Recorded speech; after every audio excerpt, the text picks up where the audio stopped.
എല്ലാവരുടെ അടുത്തും കാണും ജീൻസ് പാൻറ്റുകൾ അല്ലേ. ഈ ജീൻസ് പാൻറ്റ് പ്രത്യേകത എന്താണെന്ന് വെച്ചാലേ, ജീൻസ് പാൻറ്റ് കുറേ ദിവസം കൂടുമ്പോൾ അലക്കിയാൽ മതി. മറ്റേ ഡ്രസ്സുകൾ അതുപോലെ അല്ല കേട്ടോ. അത് ഒരു വട്ടം ഇട്ടാലൊക്കെ 2 വട്ടം ഇട്ടാലൊക്കെ അലക്കണം, പിന്നെ ഇടാൻ പറ്റില്ല. നമ്മുടെ ബന്ധങ്ങളുണ്ടല്ലോ, നമ്മുടെ സുഹൃത്തുക്കളായിട്ടുള്ള ബന്ധങ്ങൾ, അതുപോലെ നമ്മുടെ വേണ്ടപ്പെട്ട ആൾക്കാരുമായിട്ടുള്ള ബന്ധങ്ങൾ ശരിക്കും ജീൻസ് പാൻറ്റ് പോലാവണം.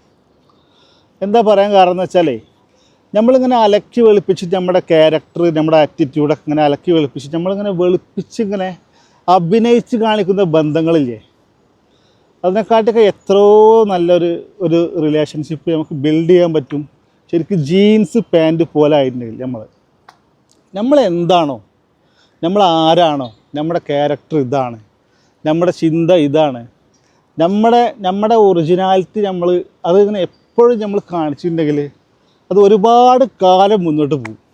ഇപ്പോൾ ഈ ജീൻസ് പാൻറ്റ് നോക്ക്, ഇതിൻ്റെ കൂടെ എടുത്ത ഒരുപാട് ഷർട്ടും പാൻറ്റുകൾ ഞാൻ ഒഴിവാക്കി. പക്ഷെ ജീൻസ് പാൻറ്റ് ഇന്നും എൻ്റെ കൂടെ ഉണ്ട്. അത് എന്തുകൊണ്ടാണെന്ന് വെച്ചാൽ ഇത് ഒറിജിനലാണ്. ആ ഒരു ക്വാളിറ്റി ജീൻസ് എപ്പോഴും കാണിക്കും. അതേപോലെ തന്നെ ബന്ധങ്ങളിൽ നമ്മൾ ഒറിജിനലായിട്ട് നമ്മൾ ഇരുന്നാൽ നമുക്ക് ഏതൊരു റിലേഷനും ബന്ധങ്ങളും എന്നും നിലനിൽക്കും.